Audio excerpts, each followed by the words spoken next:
Have you built organizations before? Well, as far as like building an organization, I mean, I've worked with different organizations. I've done some marketing work. I'm mostly entrepreneurial, I would say. I work mostly independently. I've built my own business. And I'm in a few different industries, so I'm pretty diversified, I would say.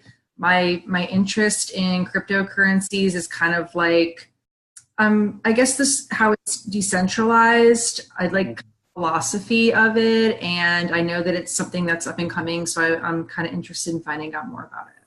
Yeah, it's extremely exciting for me because of some of the reasons you just mentioned. I don't want to be too tough on the banks and the banking system, but after the 2008 collapse, I think we all know that the status quo approach to retirement and the traditional path is actually quite risky. Mm-hmm. And I think a lot of the middle class and people that kind of followed that approach are just kind of waking up to that. A lot of people in their retirement years right now, as the years go on, their lifestyle is going to decrease, but they don't have a plan to turn that around. And then you've got younger people like my kids, college, they're getting up ready for college, taking out huge debt, huge debt. So right out of the nest, they're set up for compounding interest to be working against them. So the whole system is really set up in a way right now where things are getting worse and not better for people financially. So crypto, a couple of sides to this. Crypto is, as you say, a decentralized mechanism for an exchange of value. So you're able to, what's that mean? You're able to cut the middleman out of it. You're able to cut the banks out of it. Now, in the U.S., and in most of developed Europe, that's less of an immediate, there's less of an immediate crisis around that. But in underdeveloped countries where people rely on Western Union, a lot of people here don't realize they have to pay huge fees, sometimes like 30% or more, in order to give money to their family. Right. So for them, cryptocurrency and cutting the middleman out is a huge deal. Now for businesses, as we move more and more towards a crypto-based economy, it is going to make a huge difference because it decreases the cost of exchanging value for people to pay for their goods and services. The cost of credit cards, debit cards, a lot of those fees are hidden. A lot of times people don't realize how much the prices have been jacked up because of charges that are behind the scenes and all the fees that are associated with that are passed on to businesses that get passed on to products. Anyway, so that's one side of this, is just a freer economy that cuts out the middleman, the banking system that's been, just charging huge fees, a lot of times hidden, and in underdeveloped countries, it's really hurting people who need it most. The other side of this is kind of coming back around to preparing for retirement and being able to get on the better side of the stick of compounding. And a lot of people get a house mortgage or they're paying rent and you're basically paying somebody else to pay for mortgage. Again, compounding is working against us. It's really hard to get ahead when you have car debt, car loan, when you have a home mortgage. If you're younger and you're paying a huge college debt, and then on top of that, credit cards, a lot of people are now relying and living off credit cards to make it to the next month. It's very difficult to ever get ahead. And a lot of people are dealing with that by just burying their head in the sand. And there's really no plan. They have no plan. My sister, a perfect example. Her husband makes about 12 grand a month as a programmer. You'd think they'd be doing well. She has a gym. She does well. She doesn't, make a lot of money, but she does well. And yet they struggle month to month with their two kids. And they have no plan for retirement. They had to remortgage their home a second time just to make it between a job contract that her husband had. This is like, it's not sustainable. This is not it's not sustainable. And this is the sad thing. What I'm getting at, this is the average story. It's like, so I keep driving home to people the message that they look at cryptocurrency and trading in crypto is risky. And we should say, yes, it is. But so is the status quo. So is the path that people are on now. It's right. So are 20-year-olds taking out huge college debt. Yeah. Massive risk.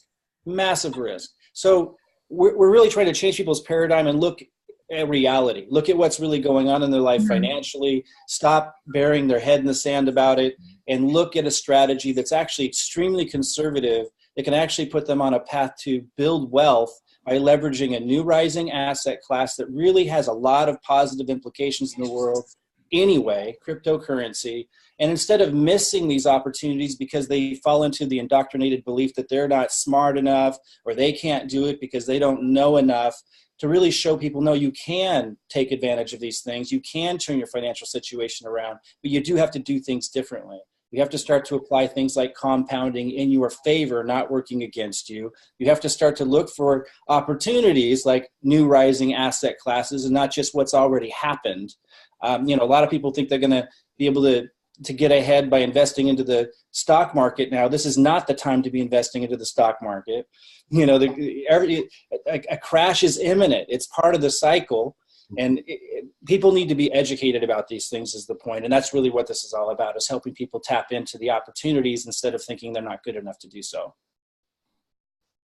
Yeah, and that's what I'm really excited about, is being able to have the ability and a platform and community where we can invite just anyone. I mean, I was thinking about it the other day. I mean, my fiance has a young daughter who's just turned 12.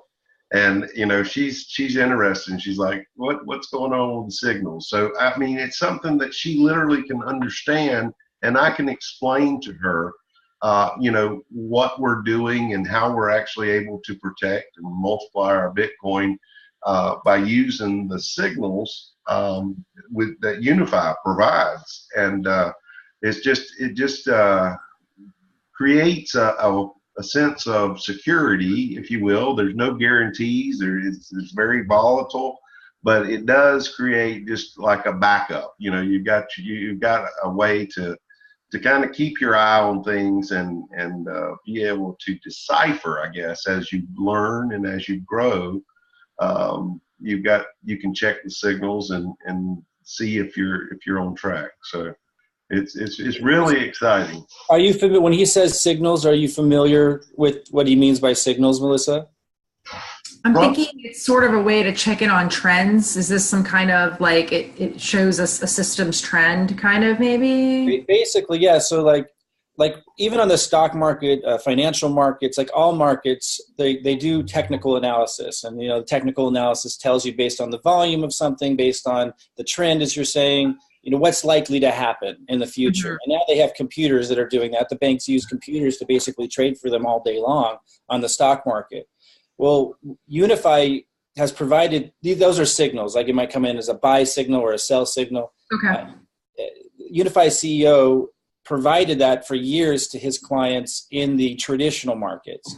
When cryptocurrency came along, at first he was very skeptical about it, just like I was. I didn't get started with crypto till last year after watching a documentary called Banking on Bitcoin. Anyone watching this replay, watch Banking on Bitcoin to get a really good idea of what's going on. And other documentaries on Netflix. Did you see that, Melissa? Sounds like maybe. But I've been meaning to watch it. Now I'm definitely going to watch it. Yeah, I was completely out of the loop, and I'm entrepreneurial. I'm open-minded. I had clients asking me to take Bitcoin in 2012 for the services I was providing. I completely dismissed it. I thought it was just why would we need another money system? I didn't get it. And then when I watched Banking on Bitcoin, I was like, wow, I understood, like, this is a massive revolution, not just financial, like money, but cryptocurrency goes way beyond that. So that's a fantastic documentary. And there's other ones too. I watched all of them. It really helps.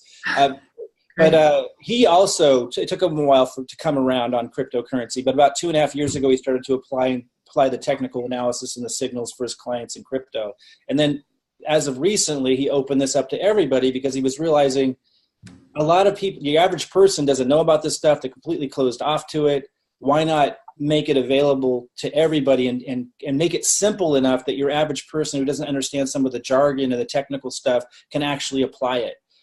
Again, what we're talking about, if you go back to like the internet boom in the late 90s, there was this massive growth, in that market. And a lot of it was junk. A lot of it was like just fake stocks and just riding the trend. And then the bubble bursted. I think it was like in 2001 or something. And a lot of people think, oh, this is just a bubble and it's going to burst, or it already bursted because the price of Bitcoin went way up, and then now it's down from where it was last year.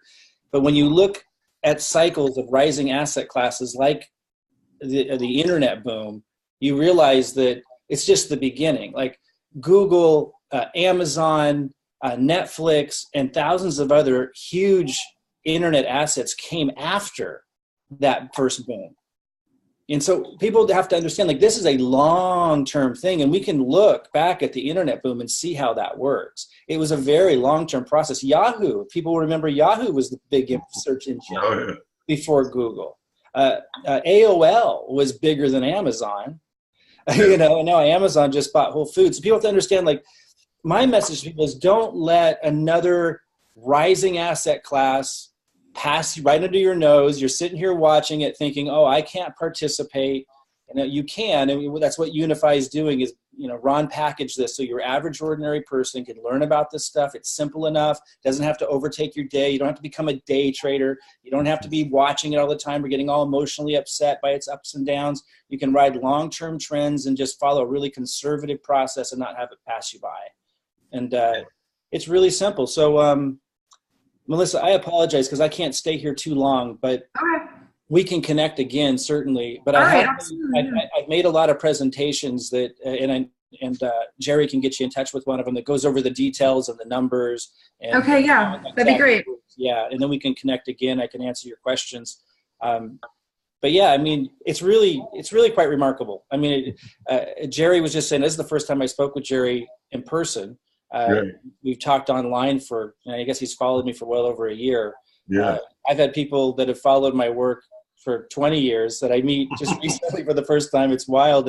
And I've never done anything like this before where we recorded like this kind of an interaction, but I think it's beautiful because what Jerry was saying at the beginning of this, when he introduced you, a lot of people are afraid to like interact and build relationships online for some reason. And there's no reason for that. Like I have met amazing people and accomplished incredible things through the internet. And a lot of people, they feel like they're kind of cocooned in their home and they're not networking and they're not connecting. And there's this, I mean, I almost think it's like this Protestant thing that we think we got to be, you know, we can't like come out of our shell and connect. And it's like, I think that those times are over. Like, so I love what Jerry's doing here and actually recording this real live like interaction because this is where it's at. This is how we empower each other. I agree. Yeah, so I think it's pretty cool what Jerry. I mean, we connected through a Facebook group, and then I reached out to him personally asking for some more information, and then this kind of turned into let's actually talk. And then I think things do end up becoming very organic in how they're, like you said, these connections are meant to happen, and it's a beautiful thing, and it can actually get things done. There's so many different, like Zoom is beautiful. I mean, this is I mean, how many people out there right now, they need to change their financial situation and their life, quite frankly, their quality of life, and they're hiding behind the computer. They have this powerful tool, but they're hiding for what reason? They're afraid of something, and I think people need to really get in touch with, is that really necessary? It's like this invisible dragon that doesn't really exist. Connect, reach out, talk, and we grow in so many ways beyond even just the financial. I couldn't agree more. No. So thanks for being a part of that, and thank you, Jerry, for bringing us together and thinking to record it, because I would have never thought to do that. Well, thank you. And before you run, Mike, I'm not sure when I started the recording. I was trying to just make sure everybody was comfortable in the beginning. So if we didn't let the audience know that may see this in a replay, just want to briefly just set this up real quick of how we came together. I met Melissa, opted into the beginner crypto group on Facebook, and then reached out to me in Messenger, and then we invited her here to be able to talk candidly and openly about cryptocurrency and what we're doing with Unify and building community around that with Mike Klingler here, who is one of the top leader in our organization right now, who's built another organization, 6-7 figure income levels around the world. So I want to thank you both for joining me here today, and look forward to meeting you again, Mike and Melissa as well. And Mike's got to scoot on out, but Melissa, we can meet a little bit after Mike's got to go. And we'll just end this one for now, and I'll call you back on another line. And Perfect. We'll start. Okay. And Nice sorry to have to run out so fast. We started later than we had planned, but let's meet again, and maybe we could record it too, and just kind of follow the questions that might come up. It's a beautiful idea, and I appreciate you welcoming that opportunity for us. It's really cool. Yeah, I think it's a great thing that we have, and look forward to doing more. So thank you again. Great to meet you, Melissa. Talk soon. Thanks, Jared. Appreciate you. Bye-bye, guys.